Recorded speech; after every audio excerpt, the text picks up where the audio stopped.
Palaguin turismo gamit motorsiklo.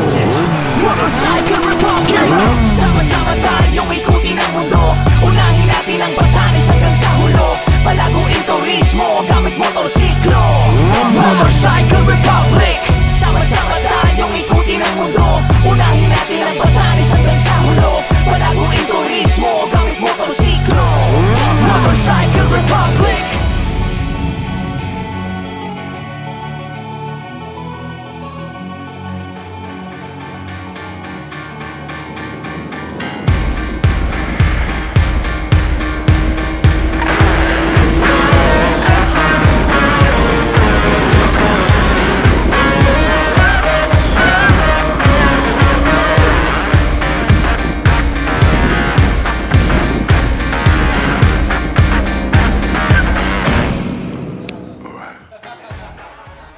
Good morning, everyone. Good morning. I'm Hans. So, ito na. Ito na. Friday ngayon, papunta kami sa Ilocos Invitational Ride. Magiging mahaba itong ride na to kasi sa vegan siya. I think every year naman doon talaga ginaganap siya. Tapos ano to, 6 hours to. 6 hours. From here, from Quezon City, papunta sa vegan, 6 hours to. Yes. So, ito na, dito kami ngayon sa Motorcycle Republic HQ. Yes. Dito ang meet up namin. So, dito na yung mga kasama namin for North Loop. Pang problema namin, plano namin mag North Loop. Yes. Pero, meron kasing typhoon na si Ophel yata eh, di ba? So, hindi natin alam kung ano pa mangyayari. So, titingnan pa namin kung ano ba direksyon ni Typhoon Ophel, kung dadaanan ba niya yung Isabela. So, pag direct hit, baka hindi kami tumuloy. Pero kung hindi, itutuloy namin, mag-North Loop kami. Yun yung maganda sa pagmumotor eh. Pwede ka talaga mag-improvise. Madali siyang baguhin yung mga plans. Pero syempre, masaya pa rin kahit anong gawin niya.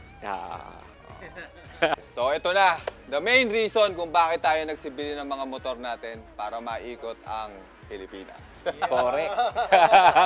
Let's ride! Okay, gear up na kami. Gear up! Guys, gear up na tayo! Let's go! Let's go!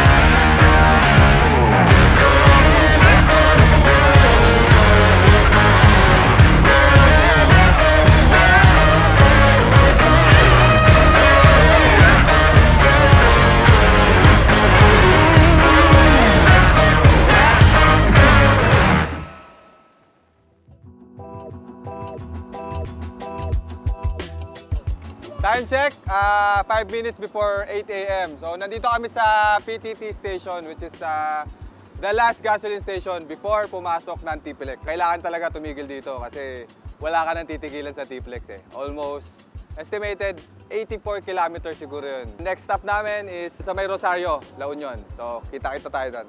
So far, yung weather, sobrang nakikisama sa amin. Thankful talaga kami. At bukod sa hindi siya mainit, hindi rin kami inuulan, malamig yung hangin. So, sobrang nakikisama yung panahon ngayon. Ayos!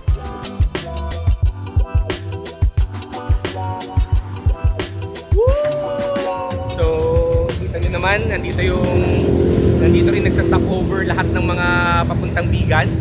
So, yan yung mga Harley boys. Diyan pa yung mga ibang mga riders. Lahat yan, mga balita, mga 3,500 daw mag-attend ngayon sa Vegan Invitational Ride. Okay.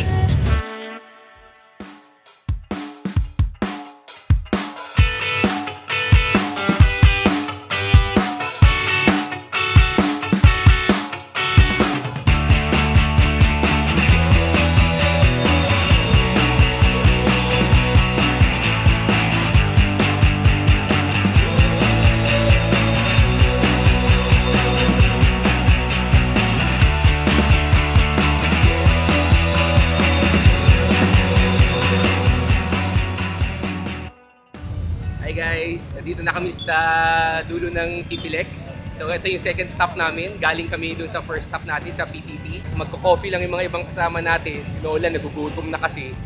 Sila Papa Hermie nandun na, layo na. Malapit na sila sa Bigan. Pero mag-iita kami dun sa Hidden Garden. Dun tayo magla-lunch. Tara!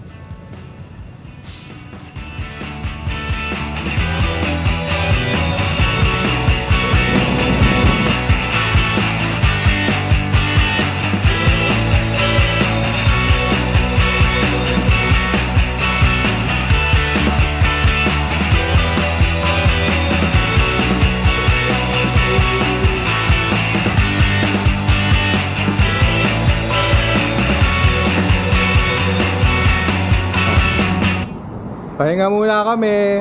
Mga mahigit 5 hours na kami nagmamotor. Time check, 1:30. So siguro makakarating kami doon mga 2:30 na. Tapos yun ang una naming kain for today. Kaninang umaga nag-cornflake lang kami tsaka chocolate and Gatorade. So yun, punta kami Hidden Garden. So yeah, kita-kita tayo doon.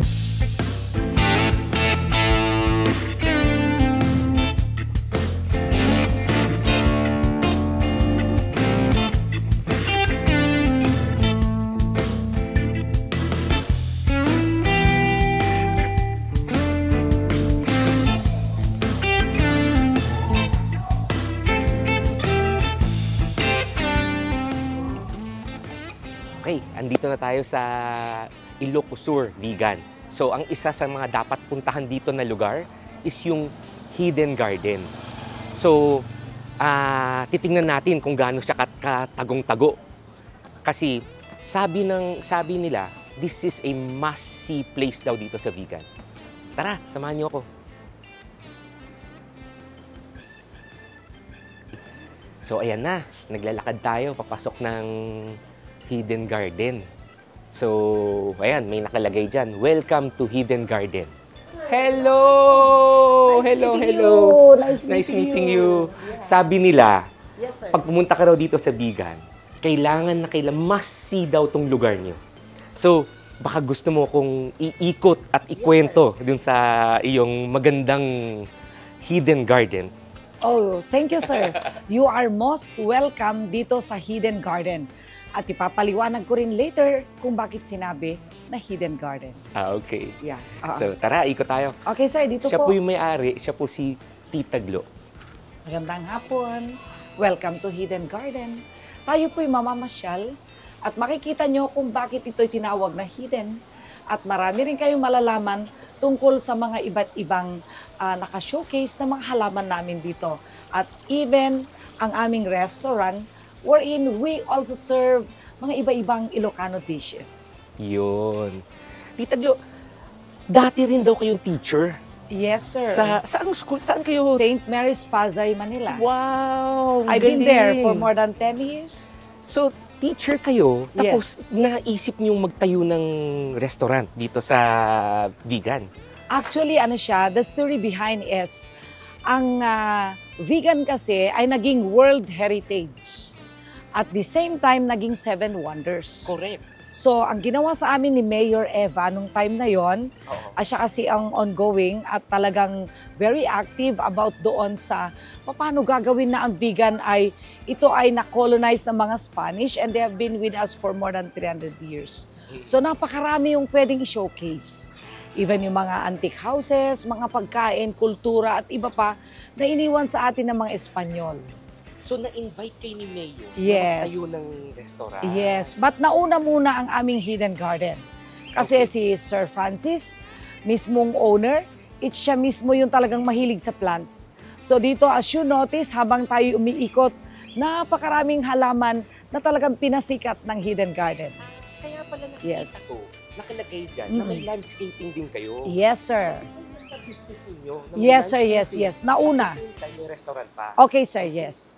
Dito, on this side, yung pinakaunang-una nandiyan, we have our natural na mga bamboo grooves. Ang mga bamboo grooves natin, they've been century old. Okay. Hindi namin pinutol ang mga ito. we just preserve them. Tapos ang sinabi kasi ng mga matatanda na talagang pinagmanahan namin, sabi nila, wag na wag niyong sisirain sila.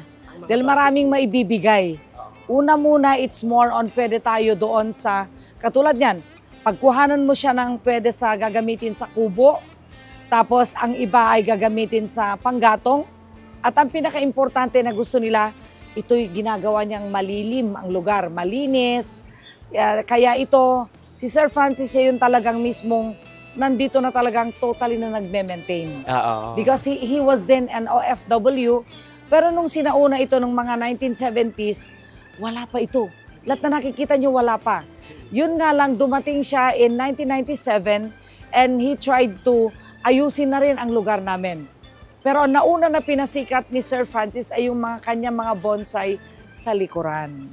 Tapos, so, 1997 nagsimula ito? Yes. But eventually, 70s, 80s, ito yung mga collection na niya. Kasi nung siya college. Siya, nahilig lang.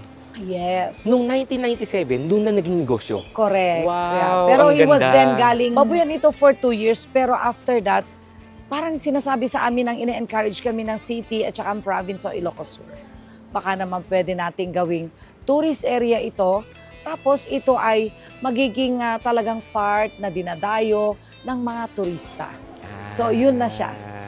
So kailan nagsimula yung Hidden Garden na restaurant? Yung restaurant na Hidden Garden, it was then started in 2002, sir. I need So to start from my 2002 teaching. nag-start. Yes. Okay.